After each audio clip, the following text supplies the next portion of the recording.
Hey guys, welcome back to Nicole's View. I have not done a video on this simply because I feel like I don't know what I'm going to do or say in this video and I'm going to lose it. So I've been trying to compose myself to talk about it. I've seen other videos on it.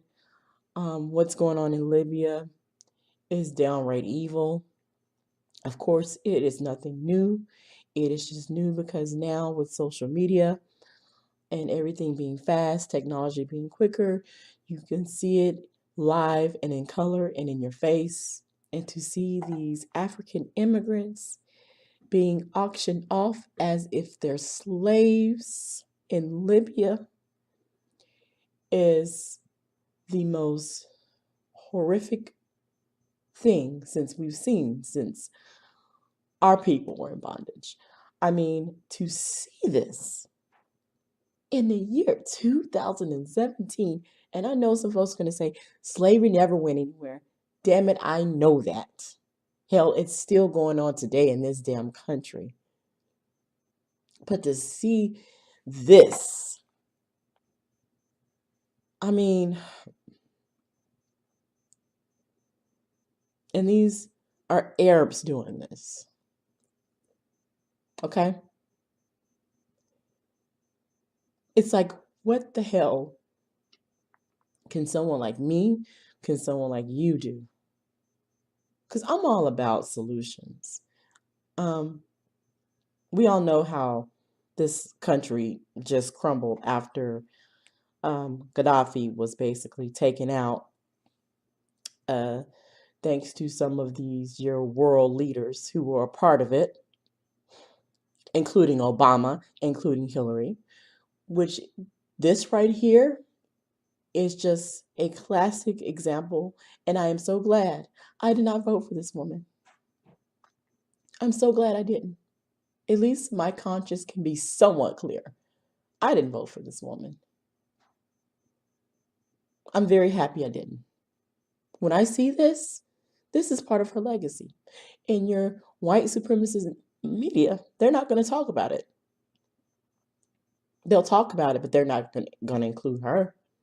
You may get some of it from the Republican side, but your mainstream media, nah. But of course, she's not alone in this. There are these other leaders who are part of it as well. Obama, this is part of your legacy too, because she was under your administration. So I'm talking about our side, but we know there are others.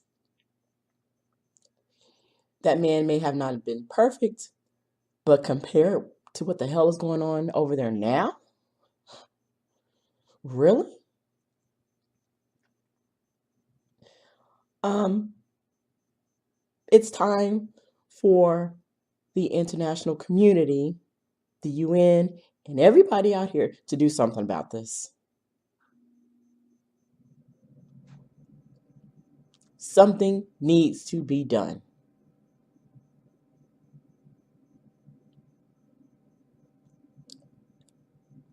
I mean, I cannot even read these articles without, you know, crying because it's what can we do?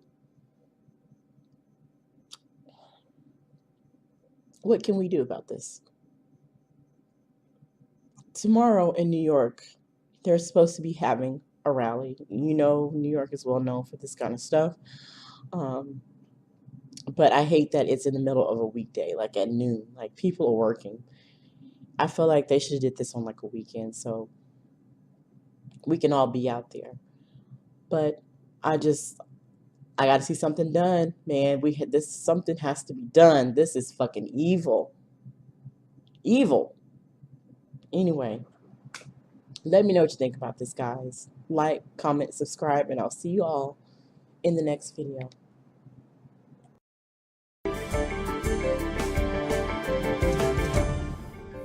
Now, a dream of a better life turned into a living hell on the shores of the Mediterranean. The UN-backed government in Libya said it is looking into allegations that African migrants are being sold in slave markets. We are, from the head of the Presidential Council to the Interior Ministry and the department working against illegal immigration, dealing with this issue. There have been instructions to form an investigative committee to find the truth and capture those responsible and take them to court to be punished. Now, according to reports, the trade works by preying on the tens of thousands of vulnerable people who risk everything on what's been described as the deadliest route on earth. They use smartphones to connect with people smugglers to get them to the coast in the hope that they can cross the Mediterranean into Europe. Mahmoud Abdul Wahed reports from a detention center in the capital, Tripoli. These migrants were rescued by Libya's Coast Guard in the Mediterranean and brought here to this detention center in the Libyan capital, Tripoli. Now, they are from several African countries, and they say they have fled war, poverty and unemployment in their countries. Some of them say they have nothing at all to live on in their own countries. They have taken a tough journey through the desert, and they have paid people smugglers to get to Libya to try to cross the Mediterranean to Europe. With security and financial collapse in Libya, human trafficking and smuggling have become a growing trade. Not only African migrants who risk their life, but also many Libyan locals pay people smugglers to get to Europe through the Mediterranean. Despite European efforts to monitor the Mediterranean, this crisis does not seem to be ending any soon until order and stability prevail in Libya. There is no proper registration for the tens of thousands of migrants when they arrive in Libya. Many are from West Africa, but also Somalia, Sudan and Eritrea. But they come with very little money and are vulnerable to exploitation. Libya's economic and political chaos allows the armed militias and smugglers to operate with impunity, preying on these people for illicit profit. According to the reports, the business of detention centers is unsupervised in some parts of the country. Stories have emerged of torture, rape and forced labor. And when the centers get too crowded, people are then allegedly sold off like goods in an open market. It's thought recent efforts to reduce the number of people crossing the Mediterranean are driving the growth of these privately owned prisons. The International Organization for Migration says trade in humans has become so normalized that people are being bought and sold in public for as little as $400. Well, joining us via Skype now from Geneva is Leonard Doyle from the International Organization for Migration. Thanks very much for being with us. So just give us an idea of what exactly is happening in Libya right now. Is there a slave trade there, and how is it able to operate in the modern age? Well, shocking as it seems, it's indeed true. And the reason it can happen is because there's really no rule of law across much of Libya. Libya is a country as big as France, so there's a lot of space there. The migrants are coming through. They see things on social media. They see it right here. They see the promise of a new life when they go through their Facebook feed, and they think something is wonderful waiting for them in Europe. Because a smuggler has abused the system and has sold them that lie. They get off the bus when they arrive in Libya, and they're quickly put into kind of a murder machine, an extortion machine, whereby they're robbed of their possessions, their families are called, they're forced, they're tortured, they give them money, and then they're sold. Unbelievable as it is, they're sold in open public auctions. $400 for a laboring man, maybe a bit more for a woman who can be put in the sex trade. And this is what's happening right across the country. So it's high time the international community spent more attention on Libya, for sure. And how bad is this? What sort of numbers are we talking about here? Well, there's about 1 million migrants living and working in Libya. They're not certainly all of them wrapped up in this, but many are being abused and extorted. The government is doing what it can. There are big issues in the country in terms of rule of law. The government does not control all of the country by any means. We work with the government to try and help them in the places where they keep migrants in detention. We wish they didn't. We want the detention centres closed down. But we also want to be there to bear witness and to make sure that the human rights abuses that have been reported and that are happening are at least not happening in the government centres. It's very difficult to control areas under the militia control.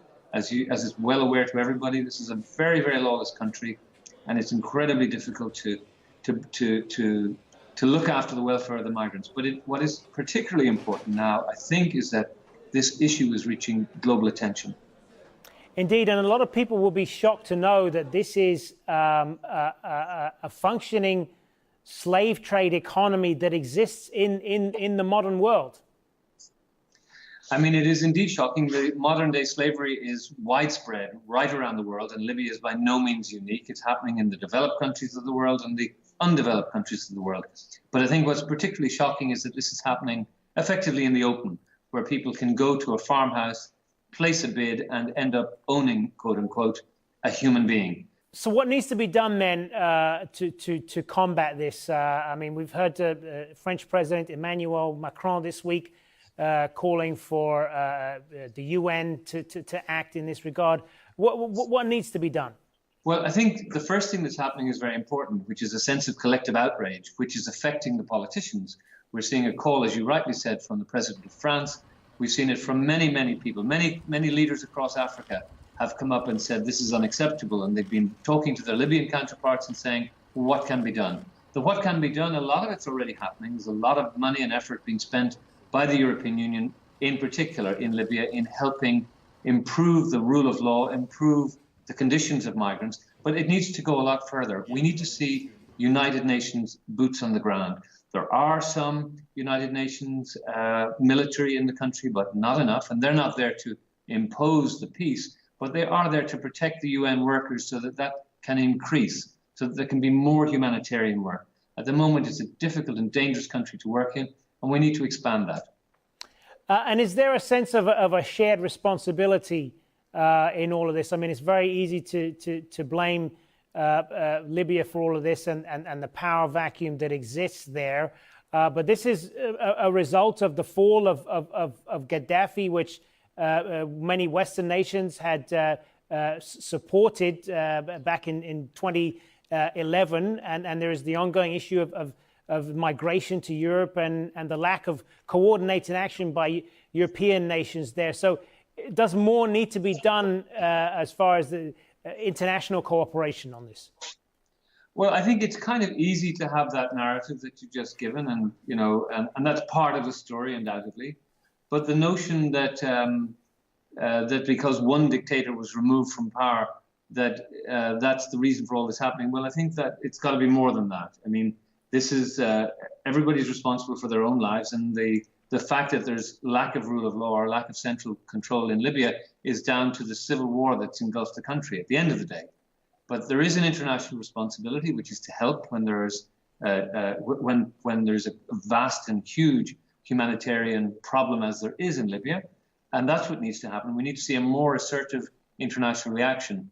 I think it's, you know, there are many reasons that people are moving through Libya, and I would suggest that it's not always the ones we point to. Part of it is, you know, as I said, technology is changing, and so people can use a smartphone to figure out how to get there where they couldn't in the past. There is all sorts of issues like, are the states people come from, are they, you know, appropriate? Is the leadership giving enough opportunities to its citizens? Is there enough transparency? Are there gender issues? More broadly, are there climate change issues which are driving people off the land because they can't make a living and encouraging them to take a journey north? Are there issues of, you know, humanitarian issues like people being forced through violence to leave? Are they in fact refugees? So there's many parts of the story. I think the problem is that we've ignored this story because these were poor people from sub-Saharan Africa, and finally it's come to public attention and people are paying a bit more attention than they have been in the past. Leonard Doyle, good to speak with you. It's a pleasure. Thank you for inviting IOM.